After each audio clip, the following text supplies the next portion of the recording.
Hello friends, I am Chevee. Welcome to my shed. How was your day today? I don't even want to clean up this mess right now. We'll just work around it today.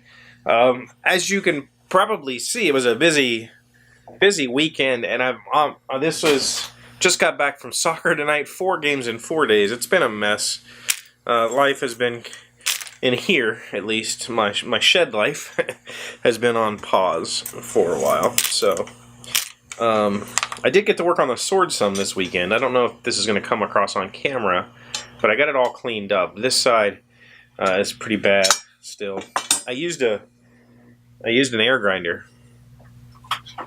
little roll-lock disc to clean it, and it did a really good job. But it also left a whole lot of swirl marks that I don't have to sand out by hand. So, it is what it is. Starting with 150 grit sandpaper, just trying to get all the little scratches out, and then I'll work my way up to 200 and 400 and whatever I got to do to get this thing looking good again. So, that's not what I want to talk about. This weekend, I finished a video game. I finished the original Witcher, like Witcher 1. And prior to that game, I got the game for free because I played Gwent, which is the card game that I guess exists in the Witcher universe. And I didn't know anything about the Witcher before going into that, other than it's Polish, and my Polish friends are really proud of that fact. So I knew that it was a Polish thing and that there were books, but I'd never heard of them and never read them. And I started playing the card game because it was a card game and it was free and it was interesting. And I haven't played it in a while now. I stopped doing videos on the gaming channel for, it's been a long time, and I just haven't, I kind of got stale. The Gwent got stale. There wasn't enough cards to keep my interest. But I downloaded The Witcher a long time ago, and I was like, I'm going to play it. So I fired it up, and it's probably been the last month I've been playing it, or maybe 6 weeks. Just off and on. Like, whenever I get around to it, I'll sit down and play it. And I really enjoyed that game. It was really super good. It wasn't a particularly deep role-playing game. I mean, it was a RPG. There was definitely character development and equipment and development and all that sort of stuff. Some fun puzzles.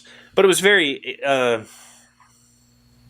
I don't want to say very linear, but it was, I don't know how old it is. It's an older game, like at least over 10 years old. So, but it held up really well. It was the right amount of action mixed with the right amount of dialogue.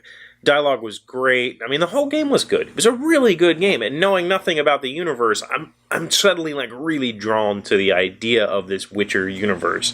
And I still, playing the game, the funny thing is, I guess playing it in English, it doesn't really explain to you what a Witcher is or how a Witcher they mentions many times, I was created to help humans. So you weren't a human, or you were a human that was mutated? I'm not really sure. So it doesn't really explain to you how a Witcher becomes a Witcher. It's almost like it wants you to just make up your own formula, or you should already know it because you've read the books because you're Polish. I'm neither of those things. What I know is that a Witcher is a mutant that has undergone some mutagenic transformations, and it is built to... They were built essentially to kind of fight monsters for humans, and they have this kind of creed and this. So I don't know, like, is it programmed or what? But beyond that, the whole world that The Witcher exists in just was super intriguing to me, because they've really pulled every mythological creature out of everything ever and packed it into this universe. It's an insanely rich universe, and I'm curious to know if the books are that deep, or was that something done for the game? Because I think I might read the books. My library does not have them, so I would have to purchase them. And I don't know any English readers who have read the books. My Polish friends all say, of course, that I should read the books, but I'm not sure how well the English translation is. So, I'd love to hear from you. If you've watched The Witcher, if you've played the video games and read the books, how deep should I go? Because I'm really enjoying it.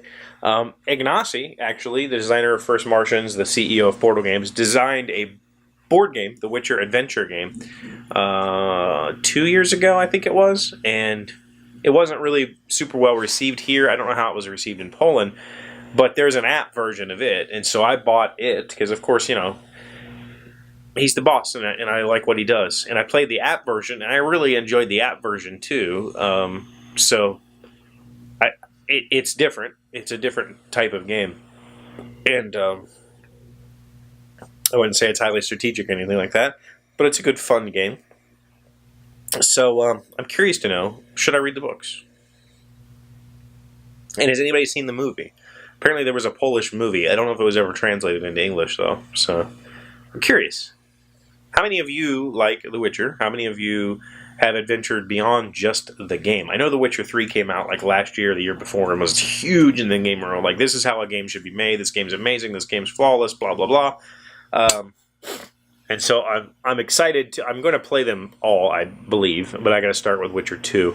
Hopefully my PC's up the spec to play Witcher 2. And so I'm definitely in for the video games, but I'd love to know your thoughts on the books if you've read them. Let me know in the comments or my Twitter. How you would normally reach me.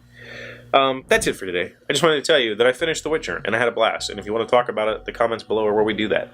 And I got a new phone today, so I've got to go get it finished, installed, and stuff. I'm on the Sprint has like the Galaxy Forever plan, and I kind of forgot about it. So I got the S8 today. I should have got it when it first came out, but whatever. So I now have to go get all my stuff transferred over, which Samsung makes it easy, but it is what it is. So I'm going to go do that, and I'm going to go to bed because it's late. Thank you for being here. Thank you for watching. Thank you for liking. Thank you for commenting. Thank you for being my best friends. See you tomorrow. Hey, Doc, wait! I want to ask you something. Today's random fact comes from docs.python.org. Why is the Python programming language called Python? When he began implementing Python, Guido van Rossum was also reading published scripts from Monty Python's Flying Circus, a BBC comedy series from the 70s. Van Rossum thought he needed a name that was short, unique, and slightly mysterious, so he decided to call the language Python.